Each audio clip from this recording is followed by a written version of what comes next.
Good morning and welcome to day 28. I had a few hours of sleep and feel a little more rested now. Today is the day of packing because we are going to take, and it's been a long time coming, but we are going to take a family vacation. Now, for those of you who vacation all the time, you're probably like, big whoop. We vacation all the time. Well, we don't.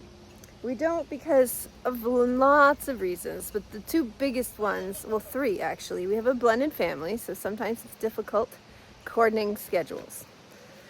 The second reason is because we own a company, and up until very recently, my husband was the one who manned all the phones, which means we couldn't go anywhere that didn't have cell service, and of course, the cabin at the lake doesn't have cell service. And the other reason is that we live in the country, we have animals. It's just not easy to leave.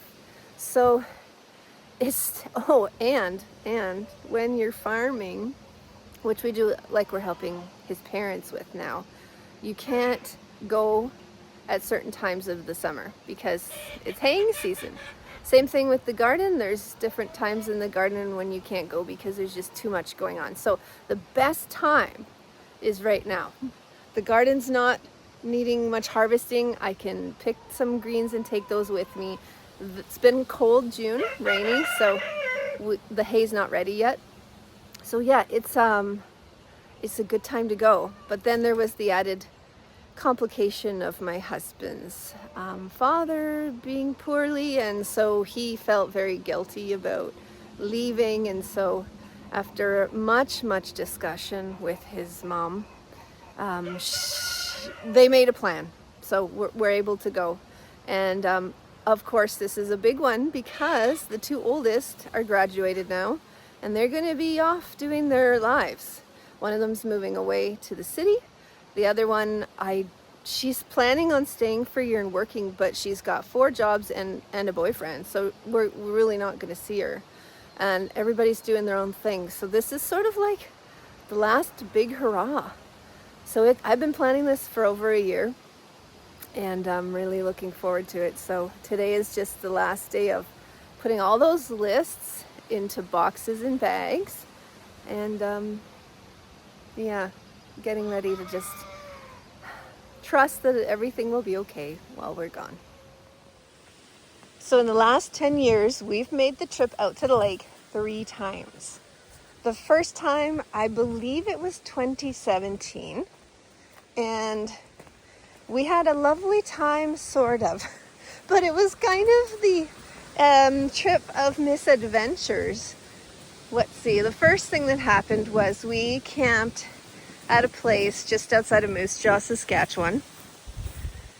I hope that's not too windy.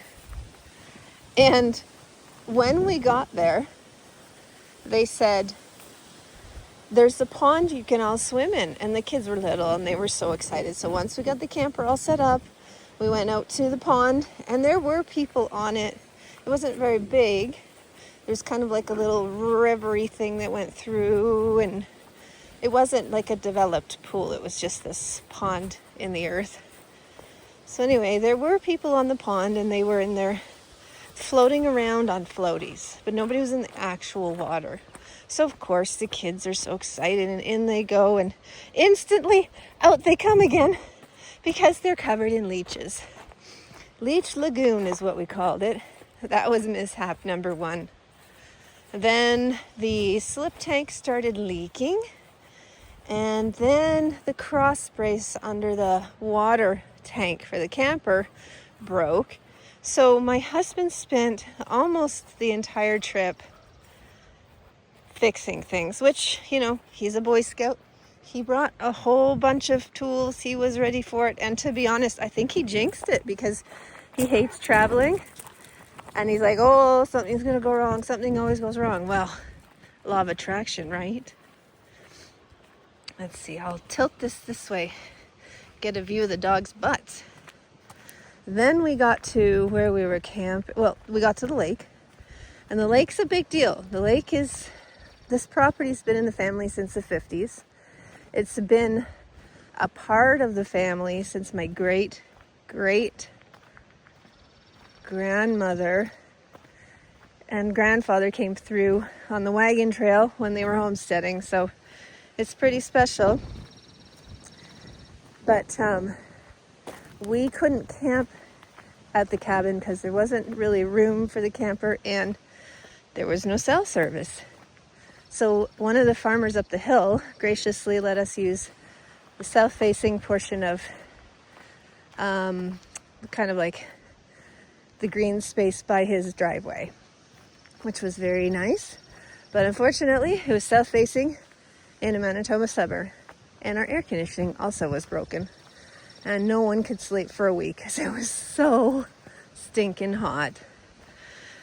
So by the time we got home, my husband, I'm sure, vowed in his mind we were never going to try this again. And we didn't until my grandpa, who, that was his cabin, passed away a couple of years ago. And I had wanted to go and visit him one last time, but things just didn't work out. And I think my husband might have been feeling responsible for that. So when the date for the memorial service was announced, we gathered up the kids and we made the 13 or 14 hour drive all in one day. The next day was the memorial service and the whole family was there, which was lovely. They gave a speech. And then the next day, the kids got to spend the entire day in the lake and the weather was accommodating and oh, they had such a wonderful time. And the day after that, we drove 14 hours back home. So that wasn't really a vacation, but it was a very nice, very brief interlude. So that was probably in like 2003. So this is it. This is the big goodbye for the teenagers. And one last chance at family togetherness before people start flapping their wings and flying from the nest. Found them.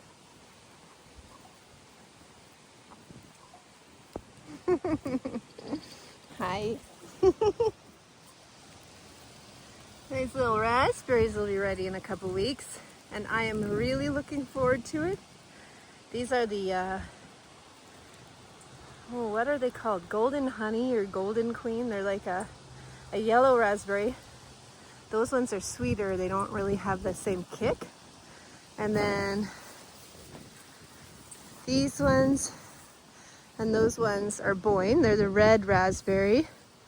And they do have a little more kick. But boy, they're delicious. And when you mix both together, it makes the most wonderful jam you've ever tasted. Wow. I can't believe it. The plant is so tiny and yet that zucchini already has a flower. Well, I'm glad it has such a strong will to survive because the weather is just cold and wet and relentless. So I don't know how the garden's going to turn out this year, but we're sure trying. Rhubarb is on the menu at the lake, so I'm just picking what I think we're going to need. Oh, I'd never have believed that. There's a cauliflower. It's such a rainy, miserable day that at 5 p.m. some of the chickens and the rooster have just decided to call it quits and go to bed. I wish I could. But today is a day of packing,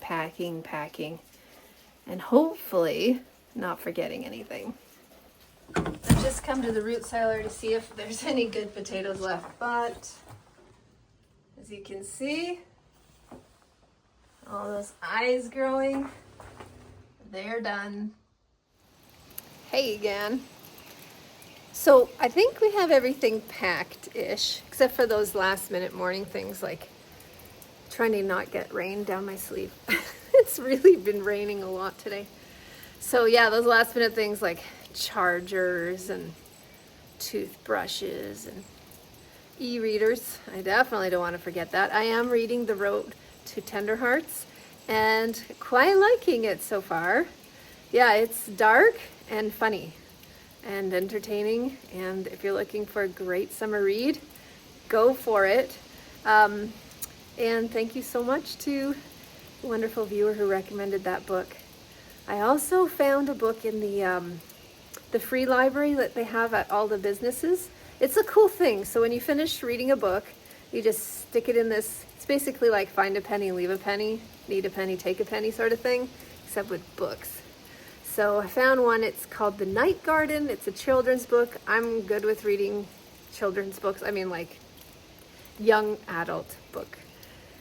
It looks good. It's free, why not? So I might get to that, we'll see. And then of course there's book club book, but I only have to do a chapter this week, so that's pretty easy. Yeah, and then I'm wondering if I've overpacked my knitting. I probably have. I think everyone does. They're like, well, I'm gone for 6 days, so I need 4 projects. I'm not gonna finish 4 projects, but I can dream. So because the forecast is lots of rain, and there's 2, 14, 13, something like that hour car rides, I did bring a blanket project, and I brought my shawl, which I may or may not finish depending on if I have enough mohair. It's chicken time, yarn chicken time. I do have another 100 grams on order. It's from my friend's farm, but she didn't get it to me in time. So we'll see. I might just knit until the end of that ball. I've got the lavender field socks, which I started. I just need to figure out the heel turn and then figure out the pattern for the body of the foot. It's not going to be too complicated, but I did bring my laptop so I can work on that and hopefully get those done. And then I brought another project too. I probably won't get to that one. That's a lot. Yeah, so I don't know. I'm sure I have way too much packed, as always. That's how it goes, you overpack. But that's okay. And you know, we're gonna do it convoy style. The kids are kind of pooey about it. They don't want to be in a convoy, they just want to go. They wanted to go tonight. And I said, no, we're driving together. Like, you guys are teenagers and you do dumb things and make dumb choices. So we didn't say that, but this is why we're going to drive in a convoy, so that we can make sure that they're not doing anything too silly and we can all arrive at the same time and healthy and happy and alive. So yeah, we'll get to the lake tomorrow, late, and then I should probably ask my dad how to get in because he won't be there, and enjoy the rain. So I think I'm gonna leave it here, and I'll probably do a special after our week at the lake. So I'll film while I'm there instead of just, you know, a boring day in the car tomorrow. I don't think anyone wants to watch that. So I will leave it here for June vlogs. Thank you so much for spending the month of June with me. It's always a delight. Thank you for your kind words, for your wonderful ideas, for your insight, and for your companionship. I just love doing this month with you because you're there with me every step of the way. I wouldn't do it if it wasn't for you. So sending you a great big hug, and I will see you again soon. Bye.